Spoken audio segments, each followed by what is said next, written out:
ene akoye Sunday pa na bema sabi oyire enim kwan ye no anase oyire enim oduane no ye no wa no ma wo sori awo be wa de e obi disa aso no babo ase de bia no e busy e wo kitchen because ne yire kwan ye no mu ye onso ope fufuo uti ase ejo man mo ama wale outsiders no de eya mo bre pa o mo bre edu be bi sa no man idise kope Ghana ni bi no enkwan na ma o uti ase sa ne tie enkonkon yo di abewo e no man ye de ibremu di abewo mu no se o man ye chiminya botre na ye ntimi aba abem ne family mu hwe it's about time wa say sabi we bloggers and I say some of the journalists no so be atimi hwe ye because fake news no do mistake dey ho o man ye yesu mistake dey o man ye bebre sanete ye ntimi ka say o man mistake no ye nya bi da endi aba because information bi o eba na say wan nya botran ba abem a would be to abonte be wie no wo be na o man na fake news sanete obi be say the news is fake sanete anopa no be wo mu na nam all the social media say ejako ana say ejadu a wo ye kumewu actor no we free mu na news no buy no asoba boase frame me empo thousands of people called me and on my omo ebusa busam say no news we dey ba na say o man wo no wan fan ambe womu a na say news no fake news enti no o man dege na ba mu na fuchiri mu na de atue mu no o man fa be wom na enti mu say yes news no true and I say fake and am catch am say no munya botre na mtim ba mu enti o man mesuma timu e wo Ghana e ma musu e ba mu afuchiri mu do we na Sunday de na so man omu ja munyema nyina wo ho etimi ye investigation e ba mu e dege ye o man e dege ye ehu ye afi na my star call na ba abe confirm say eye ejako we ye kumewu actor no o man oti ase ye frɛ ejako kura man e wo bi a man oti so owo no enfifre bi e esi no so no o say o man mi hu ye o na say tie for be kai a super odi omudi the same thing edidi no anche eno free mu even Jerry John Lawrence omudi the same thing edidi no John Ajekum Kufo omudi the same thing edidi no onu de enche empo I think say last 2 months omudi di no and ye former president so free mu atamis omudi di no empo ye apreku my daughter ye o man ye asunu ye di no sanity enche me ka say news bi o ba na wo wanya botre amba abemu a o man wo be wie no na news is fake and I say fake news na abewom e ban sana o man na onu hu na sa news we ba no sabi ehuna bi penti e na bo asere wo hwe o man owo a na wodi nani ba kwato nchen ane say tale ka no yes ehuna bi penti e na bo asere wa say owo a na wodi nani ba kwato nchen enu nti no news we ba no me say news we me ba abema the game and sound am the info no e da bewom enjo man and so tie sa rumors na mo enframo say ejako ewu a o man na ni nyina no fake news o man plan e bo say onchi mini nche no man we mu wie enche ye sab bishop ewu enche ye na Sir John ewu enche ye empo pimpu esa she frigi mu o man yenya nsi o wie o na yibeti a yesi jako so adan who born dog o man we there anke who born dog big one pa echi ye baba mu a yehu se jako tias no ma se ayem thereof sabi ayem de na ene krampun anka menye ma ju kwa we se ene se krampun anka menye lens anka sabi o ye ko akohiem na so ni je ya benti ene menye lens o my se ye tua la ani ye pie akodi beggar na ewi a o my wa oni tua because eni dia ba fie se news no e fake news o my anka wo janka dey entietiefo na information bi so abewo se ukọ encarnation a abrantie bi a yenim se niri na ejanu se ne pebi na ejanu se die se wo bi na onya nwo se die yi o ma intimate se bi se ababan mu na mu aye dia ma na o ma intimate kire abrantie afa homa a o ma ukọ carnation a sa omo overhead no e na o ma wodi ahoma soso e na mia ne kon 4 minutes na kra yi na ohun ye e na o ma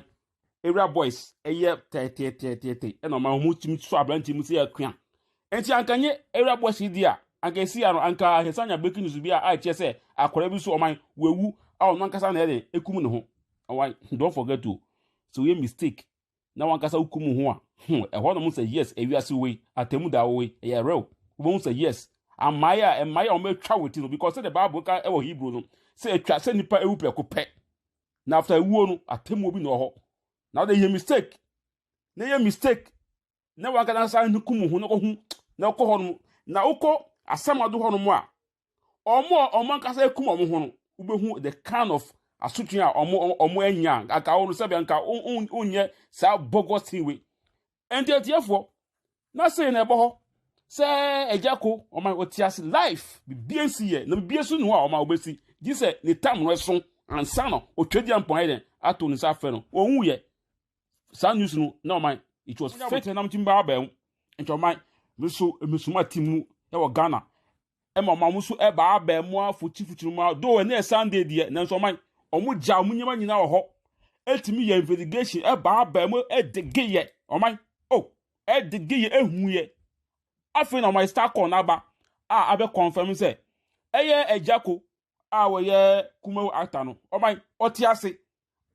ye frɛ ejako kura oman e wo bi a oman oti so owo no enfifre bi e esi no so no o say oman mi hu ye o na say tie for be kai super odi omudi the same thing edidi no anche eno free mu even Jerry John Lawrence omudi the same thing edidi no John Ajekum Kufo omudi the same thing edi no onu de enche empo I think say last 2 months omudi di no and ye former president so ofri mu atamis omudi di no empo ye apreku my daughter ye oman ye asunu yeri di no sanity enche me ka say news bi o ba na wo wanya botre amba aba mu a oman wo be wie no na news is fake and I say fake news na abewum e ban sa na oman na onu hu na sa news we ba no sabi ehuna bi penti na abo asere wo hwe oman owo na wodi nani ba kwato nchen ane se tare ka no yes ehuna bi penti na abo asere wa se owo na wodi nani ba kwato nchen enu nti no news we ba no me se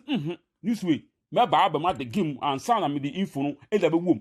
ento oman en so tie sa rumors na mo enframo say ejako ewu a oman na ni nyina no fake news oman pa na e bo se onchi nwini nche no oman we mu wie enche ye sabi bishop ewu enche ye na Sir John ewu enche ye empo pimpu esa she frigi mu oman yenya nsi onwu wie o na yibeti a yesi jako so adan who born dog oman we there anke who born dog big one pa enchi ye baba mu a yehu se jako tias no ma je se ayem thereof sabi ayem de na ene krampun anka menye ma ju kwa we se ene se krampun anka menye lens anka sabi bio ye ko akohiem na so ni je ya benti ene menye lens o mai se ye tua la ha ni ye pie akodi beggar na ewi a o mai wa oni tua because eni je abafie se news no e fake news o mai anka wo janka dey entetiefo na information bi so abewo se ukọ ene abrantie bi a yenim se niri na ejanu se ne pebi na ejanu se die se wo bi na onya nwo se die yi o ma intimate se bi se ababan mu na mu aye diama na o ma intimate kire abrantie afa homa o ma ukọ kanation sa omo overhead no e na o ma wodi ahoma soso e no mia ne kon 4 minutes na kora yi na ohun ye e na o ma area boys eye te na ma hu timi so abranti mu se akua enti ankanye area boys di a ankesi ano anka hesanya breaking news bi a che se akwara bi so oman wewu a ono ankasa na ede ekum ne ho why don't forget to so we mistake na wankasa hukum ho a ehwo no mo say yes ewiase we atemu da we e real we say yes amaya o metwa woti no because the Bible ka e wo Hebrew no say etwa say nipa ewu preko pe na after ewuo no atemu obi no ho now they mistake na wakana sa hukum ho no ho na ko ho no na uko asamado ho no mo a omo nkasa ekum omo ho no ubehu the kind of asutun a omo anya aka wo no sabe anka unye sa bogus we entiatiefo na say na ebo ho se ejako oman otias life BNC ye na BNC no a oman obesi di se ne tam no so ansa no otwedi ampon heden ato ni sa fe no ohun ye Some news no, no man, it was fake